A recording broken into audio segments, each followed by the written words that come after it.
소망과 성령의 생기가 여러분과 여러분의 가정에 가득하게 되시기를 주님의 이름으로 간절히 축원드립니다. 계속해서 로마서의 말씀을 가지고 우리가 복음의 능력을 갖고 살아가기를 원하는 마음으로 로마서의 말씀을 나누고 있습니다. 1장에서는 하나님께서 우리 모든 사람들에게 하나님을 알만한 것을 우리의 마음, 양심에 또 자연 만물 가운데 보여주시고 우리에게 선행 은총을 주셔서 이번 주에 우리 구역 예배에 나와 있는 선행 은총, 우리 주보를 보시면 참고하시기 바랍니다.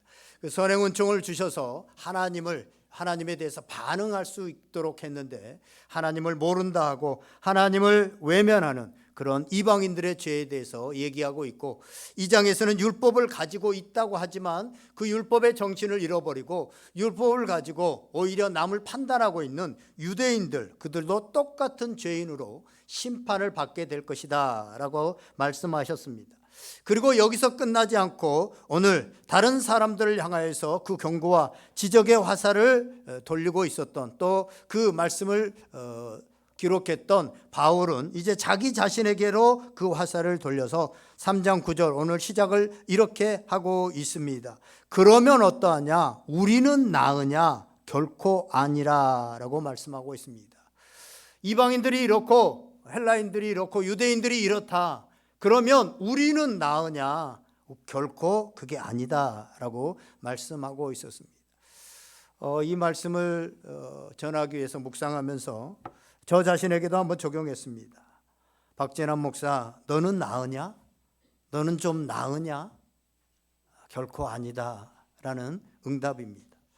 특별히 목회자나 장로님이나 권사님이나 직분을 가진 교회 리더들, 우리 구역장님들, 교사들처럼 다른 사람들을 가르치는 위치에 있는 분들, 이분들은 이 말씀을 더욱더 거듭 되뇌어야 할 것입니다. 그러면 나으냐? 우리는 나으냐? 결코 아니다 라고 하는 말씀입니다. 우리가 남을 비판하고 남을 판단하는 기능들은 인간에게 굉장히 잘 발달해 있는 것 같습니다. 저를 봐도 그렇습니다. 남의 잘못은 금방 눈에 보이고 금방 이렇게 알게 되어집니다. 그런데 문제는 뭐냐? 그 기능, 남의 그 잘못과 허물들을 쉽게 볼 수 있는 그 기능이 내 자신한테는 잘 적용되지 않더라, 내 자신에게는 잘 작동하지 않더라 라고 하는 것이 문제입니다. 자기는 잘 모르고 있거나 자신에게는 굉장히 관대합니다. 그렇죠? 그래서 남들이 자칫 잘못하는 거에 대해서 나는 요래다, 그리고 화살은 다른 사람에게만 돌리는 이런 잘못, 이런 우를 범하는 경우들이 많이 있습니다. 내가 기도에 나오지 않고 내가 기도하지 않으면 나는 무슨 일이 있는 거고 나는 바빠서 안 나오는 것이고, 남이 기도하지 않으면 게을러서 그런 것이고, 내가 영적으로 침체된 것은 누구 때문에 시험에 들어서 그렇고 있는 것이고, 남이 침체된 것은 믿음이 없어서 그런 것이다 라는 식이죠. 그러나 오늘 본문은 그렇게 말씀하고 있지 않습니다. 모두가 다 죄인이다, 우리도 다 나으냐? 그렇지 않다라고 하는 것입니다. 이 죄에 대한 심각성들을 다시 한번 얘기하고 있는데요, 작가 폴 하비가 옛날에 쓴 그 에스키모인이 여우를 죽이는 방법, 제가 언젠가도 한번 얘기를 어디 예배에서 같이 드렸던 것 같은데, 죽이는 방법에 대해서 이렇게 얘기하고 있습니다.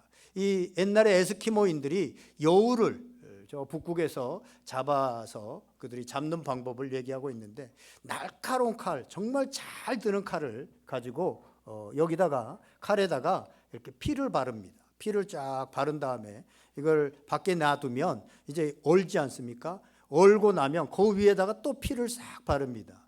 다른 짐승의 피, 양의 피라든가 이런 피들을 싹 발라가지고 또 놔두면 또 얼면 그 위에다 또 바르고 또 바르고 또 바르고, 그래서 이 칼날의 모습이 완전히 안 보이도록 그렇게 피를 바릅니다. 제일 나중에 이렇게 피를 발라가지고 이걸 얼음 위에다가 이렇게 이제 세워놓습니다. 딱 박아서 딱 세워놓게 되어지면 이 냄새에 굉장히 민감한 여우가 이 피 냄새를 맡고, 신선한 피 냄새를 맡고 와서 거기에 이 피덩어리가 이렇게 세워져 있는 것을 보고 그것을 핥기 시작합니다. 그러면서 피를 막 이렇게 핥죠. 이렇게 핥게 되어지면 여러분들 어려서 아이스크림 막 시원한 거 많이 먹다 보면 입안이 얼얼해가지고 혀가 약간 마비되어지고 혀의 기능들이 약간 떨어지잖아요. 그러니까 모르고 계속적으로 또 핥고 또 핥고 하다가 결국 나중에는 날카로운 이렇게 칼이 드러나게 되어지죠. 그런데 입이 얼얼해가지고 이제 마비가 된 여우는 그 칼날에 자기 혀가 베어져서 거기에서 피가 나오는 것인지도 모르고 계속해서 이 칼날에서 여기에서 피가 나오는지 알고 계속 그 피를 빨아먹습니다. 오히려 더 신선한 피가 막 나오니까 너무나도 좋아가지고 그 피를 계속 빨아먹다가 결국은 자기의 그 피가 다 소진되어져서 결국은 새벽녘에 흰 눈에 쓰러져서 그 옆에 쓰러져서 죽게 된다는 것입니다. 이 이야기는 죄의 권세가 얼마나 크며 인간이 죄로 인해서 어떤 최후를 맞이하게 될 것인가 라고 하는 것을 보여준다라고 볼 수 있습니다. 북극밤에 칼날을 핥고 또 핥고 있는 그 여우의 가련한 모습이 죄를 짓고 또 지으면서 죽어가고 있는 그 인간의 모습을 너무나도 잘 보여준다라고 볼 수 있습니다. 그런데 여우가 그랬던 것처럼 죽을 때까지 우리는 그것을 깨닫지 못한다라고 하는 사실입니다. 오늘 본문 9절을 보면 이처럼 유대인이나 헬라인이나 우리나 다 이 죄 안에 우리를 죽게 하는 이 죄 아래에 있다라고 말씀하고 있습니다. 다 죄 아래에 있다고 우리가 이미 선언하였느니라 라고 하면서 구약의 말씀들을 쫙 인용하고 있습니다. 아마 짧은 구절의 구약의 말씀들을 가장 많이 인용하고 있는 신약성경 본문이 오늘 우리가 읽은 이 본문입니다. 어쨌든 증거들을 다 얘기하면서 다 죄인이다, 우리는 다 죄 아래에 있다라고 얘기를 하고 있습니다. 성경의 원어에 보면 이 죄에 대한 단어들을 여러 가지를 쓰고 있는데요, 죄라고 하는 단어를 쓸 때 단수로 죄라고 하는 말을 쓸 때와 복수로 죄들이라고 하는 단어를 쓸 때 그 의미가 달라집니다. 복수로 죄라는 단어를 쓸 때는요, 죄의 결과로 인해서 우리가 이 현상에 나타나는 살인, 간음, 거짓말, 도둑질, 이런 여러 가지 죄의 결과들을 얘기할 때는 죄들이라고 말을 합니다. 이거 다 죄잖아요. 도둑질, 간음. 그런데 죄라고 할 때는요, 이 단수를 쓸 때는 죄의 근원, 죄를 유발시키는 이런 도둑질, 간음, 살인 이런 것들을 유발시키는 그 원인자, 그 근본이 되어지는 그것을 바로 죄다라고 얘기를 합니다. 그러니까 궁극적으로 가면 이것을 일으키는 악한 사단의 세력, 사단을 얘기한다라고 볼 수 있습니다. 그래서 죄가 권세가 있다, 죄가 파워가 있다라고 할 때 이 죄를 얘기합니다. 최근 몇 년 사이에 존경받는 여러 목사님들이 돈이나 또는 성적인 거나 또는 말로 인해서 넘어지는 이런 모습들, 참 우리는 가슴 아프게 지켜봐야 했습니다. 특히나 저와 같은 같이 길을 걷고 있는 이 목회자들 입장에서는요, 그 문제를 더욱 심각하게 바라볼 수밖에 없었습니다. 그런데요, 이 실족의 자리에 서신 이 분들의 면면을 보면 처음부터 그분들이 그랬던 건 아닙니다. 그분들은 굉장히 오랫동안 훌륭한 목회를 했고 많은 희생들을 했던 그런 훌륭한, 인격적으로 봐도 그렇고 어떤 배움도 그렇고 영적으로도 결코 저보다 못하다라고 하는 사람이 없을 정도로, 그런 분이 없을 정도로 굉장히 훌륭하신 분들입니다. 그런데도 불구하고 그런 죄악에 빠졌다고 하는 것은 저런 분들 그 한순간에 넘어질 수 있는데 나는 얼마나 더 조심하며 하나님의 은혜를 구해야 될까라고 하는 생각들을 하게 되어집니다. 저나 여러분들이랑 마찬가지입니다. 우리가 그분들보다 결코 인격적으로나 여러 면에서 훌륭하지 않습니다. 그런데 그분들도 넘어졌습니다. 다윗이 어떻습니까? 다윗은 그 어렸을 때 물맷돌 몇 개 가지고 그 장수 앞에서 정말 그 장수를 물리쳤던 그런 영웅적인 믿음을 가지고 있었던 사람이었습니다. 그런데 그가 한순간에 무너지고 밧세바를 범하는 그런 비참한 모습을 보면서 다윗 같은 위대한 사람도 방심하면 금방 무너지고 금방 넘어지는데 우리가 너무 안일하게 사는 거 아닌가, 죄에 대한 심각성을 모르고 살고 있는 것은 아닌가라는 것들을 생각해 보았습니다. 그래서 오늘 본문을 다시 한번 기억해야 됩니다. 그러면 어떠하냐? 우리는 나으냐? 결코 아니라 유대인이나 헬라인이나 다 죄 아래에 있다고 우리는 이미 선언하였느니라. 아멘. 오늘 이 아침에 우리가 죄의 심각성들을 다시 한번 깨닫게 되어지기를 원합니다. 그러면서 10절 12절에는 이렇게 말씀합니다. 우리 10절 12절 10절에서 12절까지 읽어보겠습니다. 시작. 기록된 바 의인은 없나니 하나도 없으며 깨닫는 자도 없고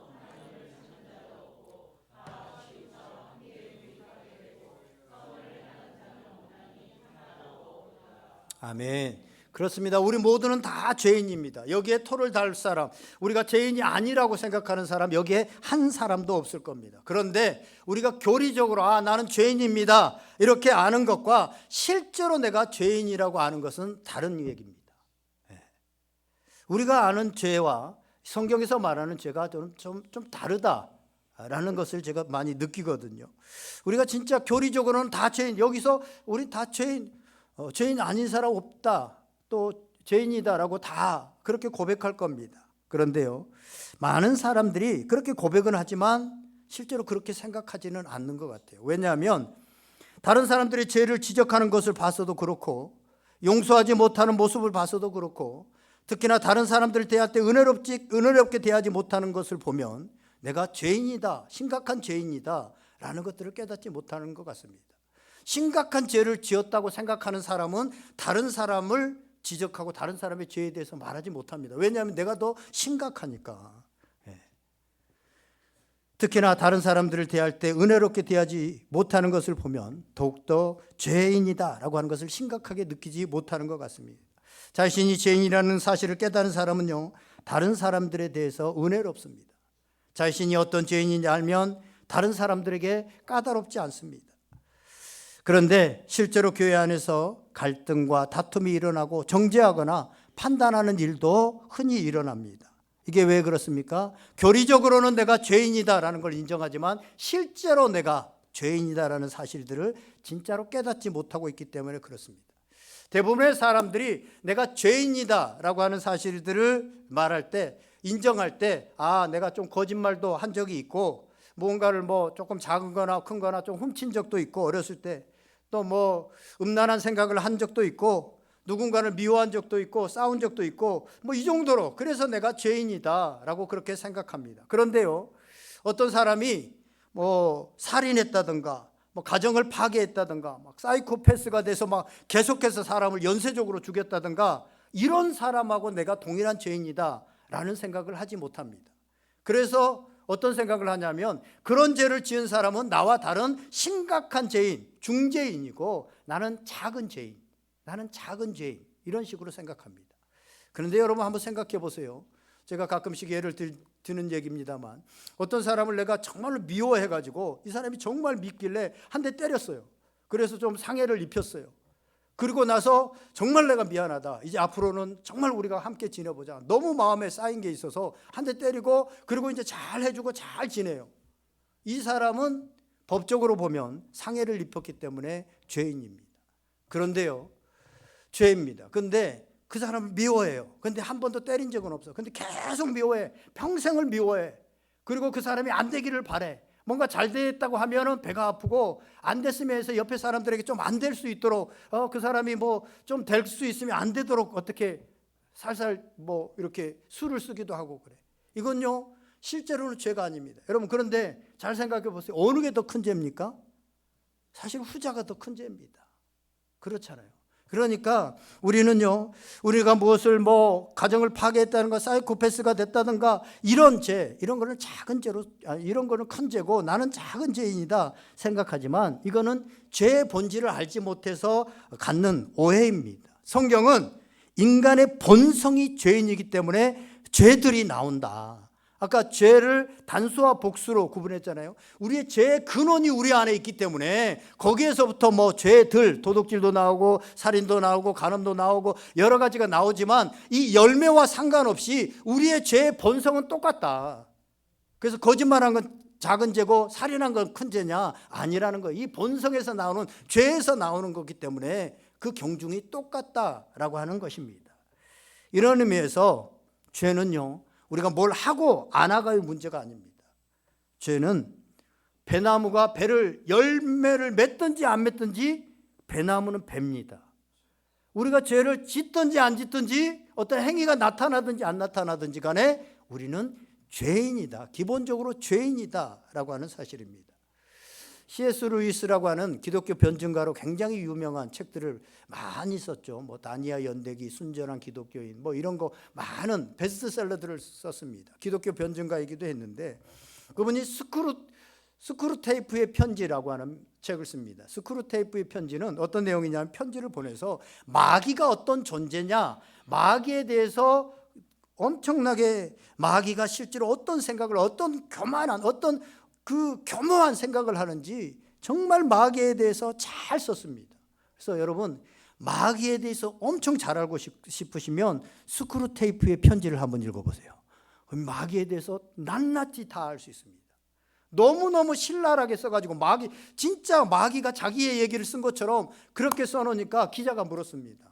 이 C.S. 루이스에게 이 책을 보니까 너무너무 마귀에 대해서 잘 기록했는데 혹시 실제로 마귀를 만났습니까? 아니면 진짜 마귀에게 속해가지고 극악한 죄를 짓는 그런 사람들을 많이 만나서 인터뷰하고 이 책을 썼나요? 라고 그렇게 물었습니다. 그랬더니 이 C.S. 루이스가 그렇게 말했습니다. 마귀를 아는 데는 내 안에 있는 죄악을 분석하는 것으로 충분했습니다. 누구에게 물어볼 필요도 없었고 그런 사람을 만날 필요도 없었습니다. 마귀를 아는 데는 내 안에 있는 죄악을 분석하는 것만으로도 충분했습니다. C.S. 루이스는 인생을 잘못 산 사람이 아닙니다. 사람들이 할 만한 큰 죄를 저지른 적도 없습니다. 그럼에도 불구하고 자신 안에 마귀와 같은 극악한 모습들이 있고 극악한 모습들이 있더라는 겁니다. 하나님은 우리가 얼마나 죄를 지었나, 죄 열매를 많이 맺었는가가 아니라 우리의 본성을 말하는 거예요. 우리가 죄인이다라고 할 때 우리의 본성을 말하는 겁니다. 그 본성에서 나오는 죄가 순서별로 13절에서 18절까지 이 죄의 지배 아래에 있는 우리의 인간이 짓는 죄 세 가지를 점점 이렇게 세 가지를 점증적으로 얘기하고 있는데 첫째는요, 언어, 말의 타락을 말씀하고 있습니다. 우리 13절, 14절 말씀 다 같이 한번 읽어보겠습니다. 13절, 14절 시작.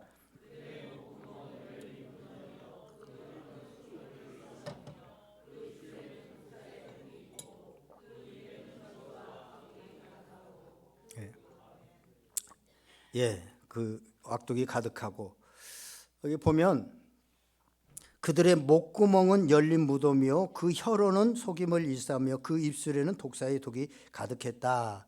이 죄가 나오는 진행 방향을 얘기하고 있죠. 우리 마음이 죄가 가득하고 이 죄가 지배하고 있는데 그 죄가 우리의 목구멍을 통해서 우리의 혀를 통해서 우리 입술을 통해서 우리 입을 통해서 결국은 나오게 되어진다. 이 죄가 마귀가 가장 이 죄를 우리 안에 드러나게 하는 통로가 뭐냐, 가장 마귀가 공격하는 공격 포인트가 뭐냐, 그게 바로 우리의 언어라는 겁니다. 그래서 성경은 이 말에 대해서 지난주 우리 오후 예배 시간에도 사람을 살리는 말, 죽이는 말에 대해서 우리가 세미나를 통해서 함께 나누었지만 성경은 유난히 이 말의 중요성에 대해서 말씀하고 있습니다. 대표적으로 야고보서 3장 8절에 보면 혀는 능히 길들일 사람이 없나니 쉬지 않은 악이요 죽이는 독이 가득한 것이라 라고 말씀하고 있습니다. 오늘 본문 13절에도 보면 그들의 목구멍은 열린 무덤이다 라고 말씀하고 있습니다. 열린 무덤. 당시에 이 팔레스타인, 이스라엘의 무덤들은 대부분 다 돌 무덤이잖아요. 이렇게 예수님의 무덤도 돌을 넘기며 동굴 안에 이렇게 시체를 넣었는데 무덤을 열면 어떻게 됩니까? 시체가 보입니다. 죽은 사람이 보이고 또 그 시체가 좀 오래되어졌으면 그곳에 악취가 냄새 중에서 가장 사람이 참기 역한 냄새가 이 시체 냄새라고 그러죠. 어쨌든 그 냄새들로 가득합니다. 이 우리의 목구멍이 열리면 열린 무덤과 같다. 이 말은 우리의 말이 다른 사람들을 죽일 수 있다는 말입니다. 사람의 말에 의해서 사람이 죽을 수도 있고 사람의 말이 썩은 악취와도 같은 또 악독과도 같은 그런 독이 가득한 날. 누군가를 미워하고 원망하고 그래서 쏘아붙이는 말. 실제로 어느 의학계에서요 그걸 이렇게 발표했더라고요. 실제로 우리가 누군가를 정말 증오하고 미워해서 말을 쏟아 부을 때 그 호흡에 그 숨결에 진짜로 독이 뻗어져 나온다는 거예요. 그래서 그 독을 자꾸 맞으면 사람이 병들기도 하고 죽기도 하고 이런 일들이 있다는 거예요. 실제로요 말이나 악플로 인해서 자살하는 사람들 꽤 많이 있어요. 특히 연예인들이나 유명인들 보면 이 악플 막 달아가지고 이렇게 죽이는 경우도 많이 있잖아요. 예. 사실 우리 둘째도 그 한참 사춘기 때 이런 악플로 인해서 결국은 어려움을 좀 겪기도 했는데요. 어쨌든 가정이 깨지고 자녀들이 빗나가고 교회가 어려움을 겪는 경우들 안에 이 말 때문에 이루어지는 경우들이 정말로 많습니다. 그런데 이 말만 잘해도요, 이 가정 안에서 부부간의 관계가 행복한 부부간의 관계가 되어질 때 정말 중요한 게 말만 잘해도 됩니다. 돈을 많이 못 벌어오고 헌신적으로 뭘 잘 못하더라도 말을 잘하는 겁니다. 하루에 최소한 5번씩 여보 사랑해. 몇 분 하고 계세요 지금? 특히 남자분들 자꾸 해야 됩니다. 지난주에 제 아내가 저한테 쓰레기도 잘 안 치워주고 뭣도 잘 안 하고 막 여기에서 막 했어요. 그런데 그나마 데리고 사는 이유가 뭐냐면 제가 하루에 3번 정도는 여보 사랑해. 나 자기 정말 좋아. 아니 진심으로 하거든요. 거짓말을 한 게 아니고. 그 말을 하거든요. 그러니까 그나마 지금 안 버리고 데리고 살아주는 거예요. 네. 그런 거예요. 계속해서 말을 하는 거예요. 좋은 말을 하는 거예요. 칭찬의 말을 하는 거예요. 특히 남자들요. 여자들 잘 들으세요. 남자들은 단순해요. 남자들은 좀 세워주는 말을 하면 여보 대단해. 이런 말을 좀 실질적인 예를 들어가지고 작은 거 하나 했는데 여보는 이 이웃집은 못도 남자가 못 박는다는데 여보는 못을 어떻게 그렇게 잘 박아? 그거 하나에 남자는 우쭐해진다니까요. 그래요. 그 다음날 꽃을 사오든지 선물을 사와요. 아니 진짜예요. 진짜 밥이 달라지고. 여러분들 이 말에 의해서 특히 교회는요 위대한 일을 잘못하고 행사가 엉망이 되고 그래서 교회가 시끄러워지지 않아요. 교회는 대부분 말입니다. 말에 의해서 교회가 시끄러워지기도 하고 교회가 은혜롭게 되어지기도 한다고 하는 사실입니다. 잠언 18장 21절에 보면 죽고 사는 것이 혀의 힘에 달려있나니 혀를 쓰기 좋아하는 자는 혀의 열매를 먹으리라. 죽고 사는 것이 이 혀의 권세에 달려있다. 혀의 힘에 달려있다라고 하는 것입니다. 그래서 성경은 계속해서 반복해서 이 말을 강조하고 있습니다. 그 말은 또 한마디로 말이 그만큼 죄에 쉽게 노출될 수 있기 때문에 그렇다고 하는 사실입니다. 그런 의미에서 우리 믿음의 현 주소, 우리의 믿음의 상태, 우리의 영적인 상태를 가늠해 볼 수 있는 바로미터 중에 중요한 것이 바로 이 언어입니다. 그 사람의 언어를 보면 그 사람의 영적 상태를 알 수 있습니다. 사랑하는 여러분 주로 어떤 말을 사용하고 계십니까? 한번 생각해 보세요. 여러분의 입술이 사람을 세워주고 용서하고 살리는 일에 주로 쓰입니까? 아니면 상대방의 마음을 아프게 하고 무너지게 하고 절망하게 만드는 데 쓰이고 있습니까?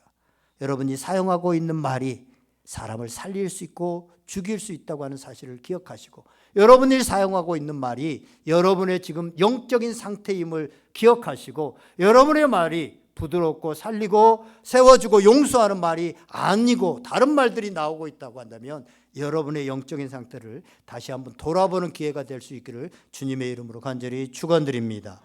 또 하나는요, 말의 타락뿐만 아니라 말의 타락으로 인해서 우리 행동이 타락하게 되어진다라는 것을 얘기하고 있습니다. 우리 15절에서부터 17절까지 읽겠습니다. 시작. 그 발은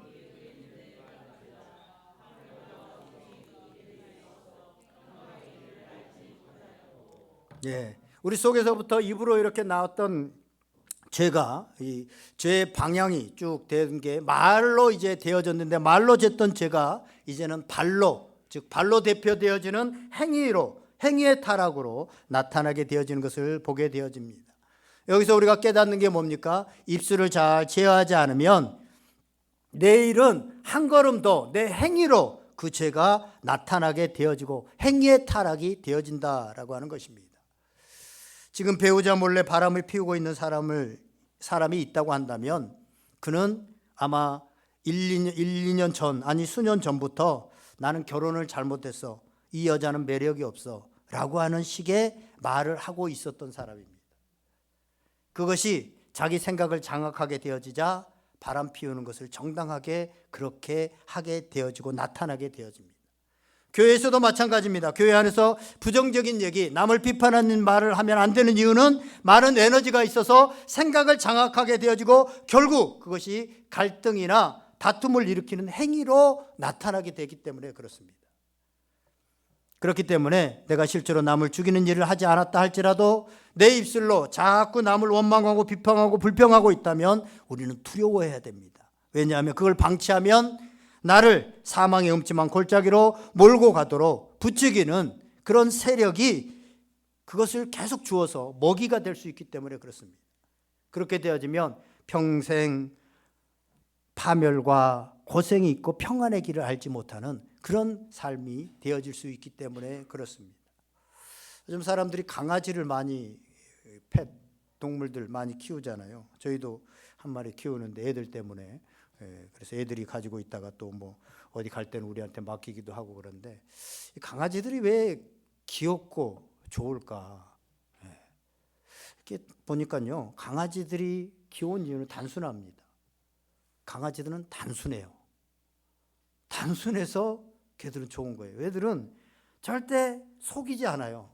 지가 싫으면 싫은 거고 좋으면 좋은 거예요.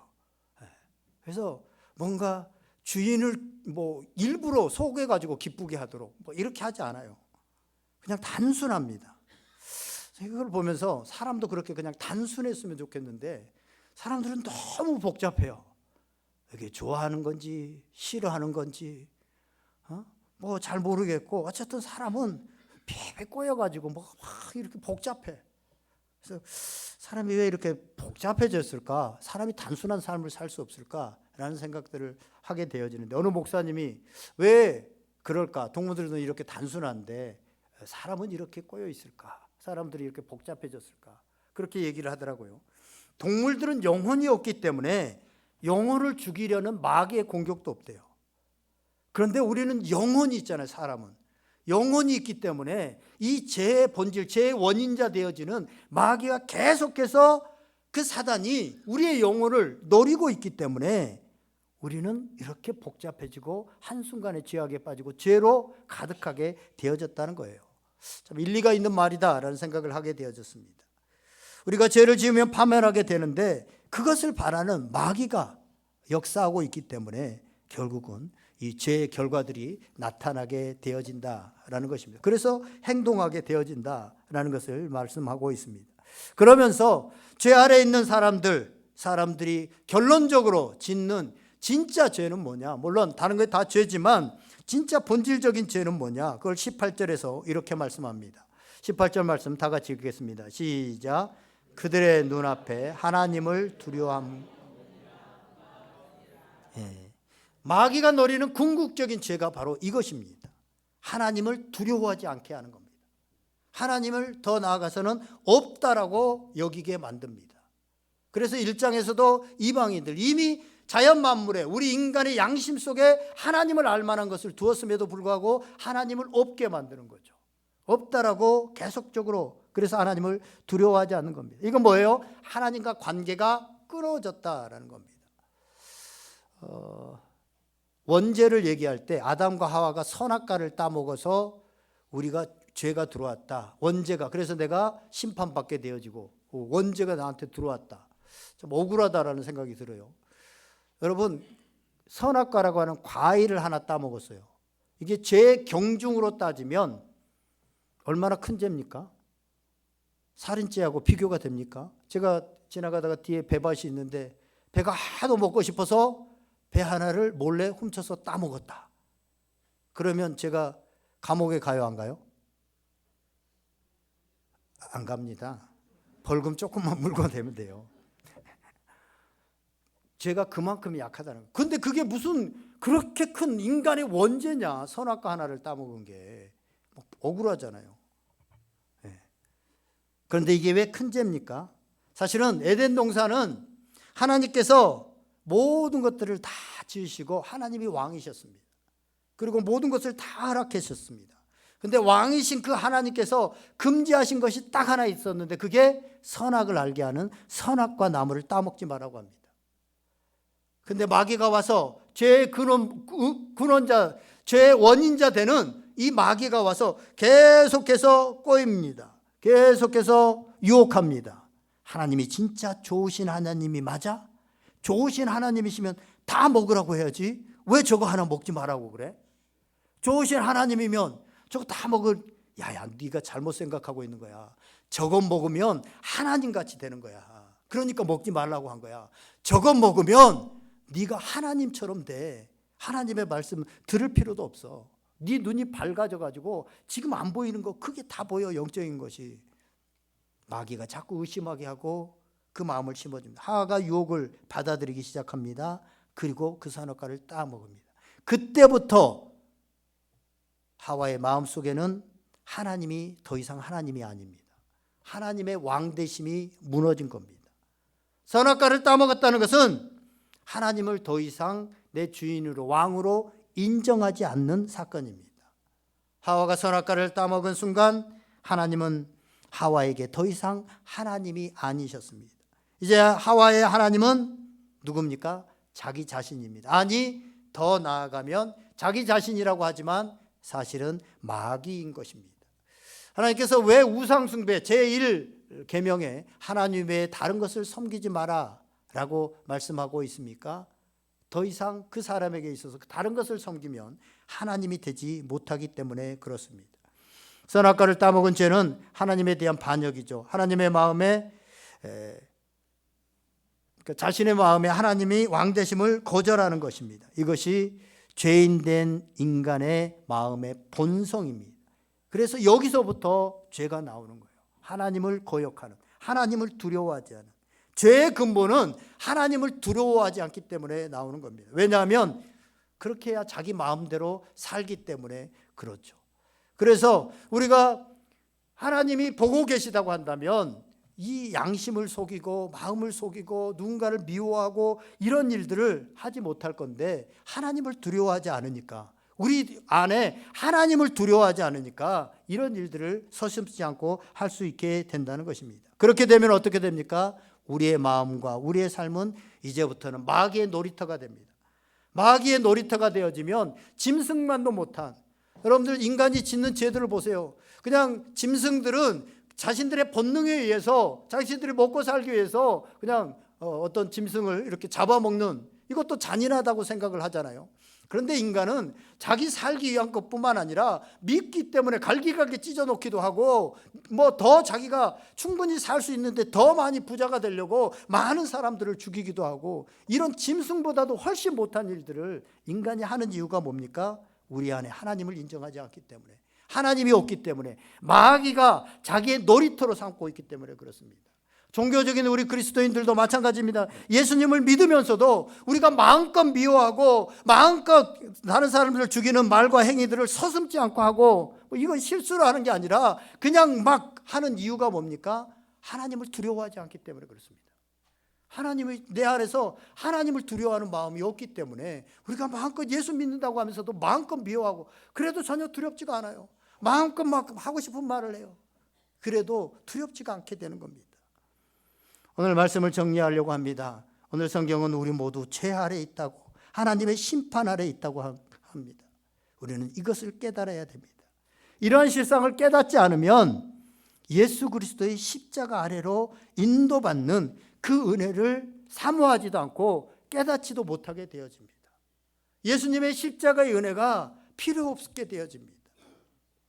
교회사에서 중세시대를 가장 어두운 시대라고 합니다. 중세시대는 교회가 세상의 빛과 소금이 되어야 되는데 빛과 소금이 되지는 못하고 세상 권력과 하나 됐을 뿐만 아니라 오히려 세상 권력을 더 타락시키는, 더 부패하게 만드는 원인이 교회가 되었습니다. 우리가 하나님의 말씀을 맡은 교회, 하나님의 말씀을 가지고 있는 교회인데 그 교회가 오히려 세상의 빛과 소금의 역할을 한 것이 아니라 세상을 더 타락하게 만드는 원인이 되었다고 하는 것입니다.